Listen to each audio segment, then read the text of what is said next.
Hello, everyone. Welcome to the Telemedicine Chick weekly show. My name is Lori, your host and your telemedicine chick. In this show, every week I come on and I tell you my experiences and my processes to getting my own private telemedicine practice going.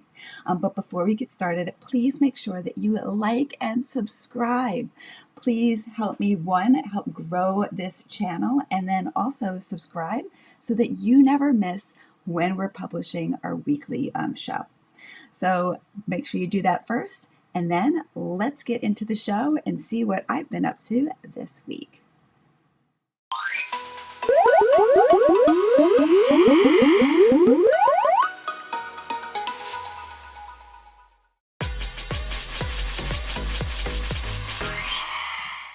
Hello, everyone. Lori, your host for this week's Telemedicine Chick Weekly Show. Welcome. I hope everyone has had an amazing week.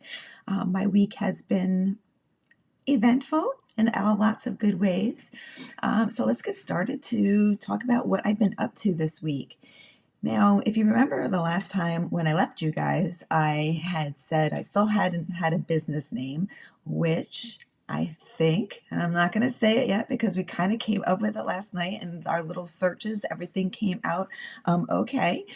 So I think that we do, and I say we because my husband, as I mentioned last week, has been great and been helping me out every night. It's our dinner conversation. But I'm 99% sure that we got a business name. So I'm really, really excited. In my initial searches and everything, I think that it's going to be a go. So I don't want to say anything just yet, but I'm really, really excited to talk about that. Next show, hopefully I'll have the name. I've also, we're talking about websites, which I think that I've picked my website that I'm going to use. And I did start a little bit yesterday and I was like, as much as this is plug and play, it's challenging, I will definitely say. So when we think about websites, there's lots of different platforms you can do DIYs, such as Wix, Squarespace, GoDaddy are just some of them, to mention some. And then there is this one that's called WordPress. It's a little bit, to me, when I try to do this practice like over 7 years ago, I hired somebody and I spent a good chunk of money to get it done. And I had it that, can you have it so that I can update it and I can, do any kind of changes. And it was definitely a very big learning curve. Now, I think that that WordPress is got a learning curve. There's another one that he wanted to use that was even more of a learning curve. So I definitely right off the bat was like, I don't have time for this. This is too much. So I definitely didn't go with WordPress. Although I have to say, when you say anything and next thing you know, ads are popping up in your feed it's your Instagram or your Facebook. So I did have last night actually, because yesterday I was really trying to focus on getting that website started. And I had like this website that for a very minimal amount of money, which was about I think $150, because there was quote unquote a sale that they would create your website, but then you would have to have them hosting your website. And to be honest with you, I did look at some samples and they kind of seemed to be like all the same kind of theme, little different colors. So I didn't really like it. So when I looked at the other sites, I did research. I did like, let's compare them and all that kind of stuff. And I decided to go with Wix. And apparently it's really simple. Not so simple for a nurse practitioner. It is simple, but it's not. I'm struggling a little bit. I did start a little bit yesterday, trying to plug and play things using one of the templates, the free templates that they have. I am learning the system a little bit better. I will say for Telemedicine Chick, I did use Shopify because I was selling the Telemedicine Chick. The concept was I was going to be selling the spreadsheets and stuff. which that was like a little bit of a learning curve too. So I'm just hoping that it's just a little bit of a learning curve to get into the swing of things, and also getting that content in there, about me, who am I, and then what are my services? And then I'm going to have to, an EMR system is the other system that I'm going to have to figure out which one I'm using, which I'm pretty sure that I know which one. Again, these are all these things that you've got to think about, right? That's like crazy. All these little things you have to tick off the box. But then also making sure that I can get my scheduling widget. Now, if you know how to develop a website, you'll know what a widget is. But if not, just so you know, a widget is something that you may have like an EMR system, right? And it has a scheduler, for patients to schedule an appointment. And instead of you having the patient click from your website over to that EMR system where they have that scheduling, that you can put what's called a widget. It's actually like this address, and somehow it pops up. That it's a pop-up on your, maybe necessarily a pop-up, but a screen that is the scheduler that is linked to your EMR system. So, having to also make sure of how can I do that? How can I plug that in? So having to make sure that I'm able to do that. So that is going to be my big goal for this week, is to really get as much as I can into that website now that I have chosen it. The other thing that I was talking about last week, which is then going to go a little bit more of what I wanted to talk about today, and that is a lawyer. Now, I think that could you start a practice without consulting a lawyer? I guess it's possible, but I really wanted to make sure that I'm doing everything appropriately, making sure dotting my I's, crossing my T's. And I did reach out to several lawyers that are in healthcare / telemedicine. And I will say that lawyers are not cheap, as I'm sure that I'm sure that everyone knows, right? I literally had one lawyer say, for a flat rate of $5,000, I will give you all of the documents and forms that you need. There's no consulting, no anything else, just basically, which I'm sure he has a template of, telemedicine consents, consent to charge, like all of these things that you need, a HIPAA privacy, notice that you typically, patients definitely have to sign. So I'm like, $5,000 just for these forms, and that's it? I mean, you got to be crazy. At least that's my thought. You got to be crazy, right? But I did find a lawyer that, it is a retainer of, I think it was $2,300. But then what you do is you meet with them, you talk about what you're going to do. And then what they do is that based on the conversation that you have, they give you a checklist of everything that you need. And it goes, and if you want, we can do those things for you. We can do all of them for you. We can do some of them for you. Or we have some clients that we just give them the list of everything that they need, and then they will do it. And then the fee, it doesn't necessarily going to be that whole retainer. And I said to him, I said, so on I said, I know that you can't estimate, but if you were to give a good estimation, do you think that with this amount of a retainer, if I wanted to have you do everything, would that be feasible? He goes, yeah, in all likelihood, it would. So that's going to go into the other big thing when I was starting my practice and reading all the things that you need to do to start a private practice is budgeting, right?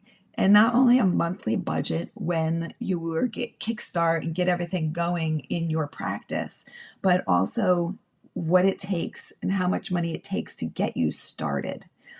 And I have, there are some people out there, there's not a lot, to be honest with you, that offer like a course or have some education about starting a telemedicine private practice. There's not many of them. And I will say that I hear anywhere from $5,000 to $10,000 that you need to have in order to get a private practice going.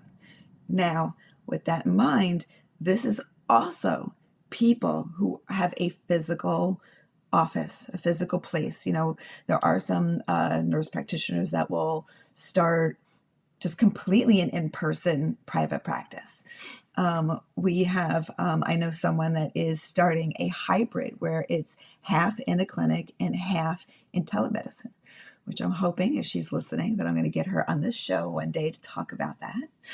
And then there's the whole concept of just telemedicine. So that budget is definitely for the high part of that 10,000 is for people who want to start completely in a private practice. So I have budgeted for the highest side just to make sure, knowing that, especially for telemedicine, like there's not a lot of startup stuff that you really need, right? The lawyer obviously is going to probably be the most. Your EMR system, depending on the platform, because I have started to research EMR systems, and some of them are very expensive. Like I had one where I got a demo, and at first the lady was like, well, it's either $5 per patient, which I'm like, that is awesome. $5 per patient. Giddy up, that is so easy, right? Right? Like in the beginning, I may have a couple of patients, and then she's like, or if you don't get to $500, it's $500 a month. And I'm like, are you kidding me? $500 a month? So needless to say, we're not going that route. But I would say that EMR system had lots of bells and whistles, including a customer service center that would help your patients get scheduled. So definitely not going to be starting with that because that's too much money, way out of the budget. So, but these are the things, getting your EMR system, getting your website going, having that lawyer, and then making sure your malpractice insurance, right? So that's one thing that I need to do, is making sure that I believe that the malpractice that I have covers it, because so in my career, I don't know, let's talk about malpractice for a minute. Despite the fact that jobs have always had malpractice offered to me, I've always also had my own private practice, my own private malpractice insurance. And especially when I was starting doing telemedicine, I did my first position. One, obviously, I tried to do my own practice, so I needed it. And then two, was a platform that was like a 1099 platform. So I was going to have to provide my own malpractice. But it's been now over 7 years since I've had that.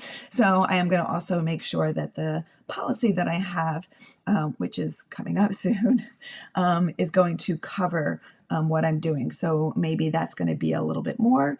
I don't know. This is on my 5,000 to-do list of getting my private practice started. So the big thing for me is also in the beginning is getting that budget, right? What is my budget to get started? Because especially after you get all of these things, the biggest part of your budget is going to be marketing, right? Like, you're great. You're all set. You have your website. You got your EMR. You got all your forms from your lawyer. You're all legit and everything like that.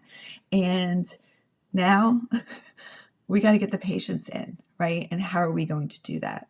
And that is going to be your biggest part of your startup costs, because the hope is that when you start, right, you're going to get a couple of patients, and then you're going to be doing such a great job.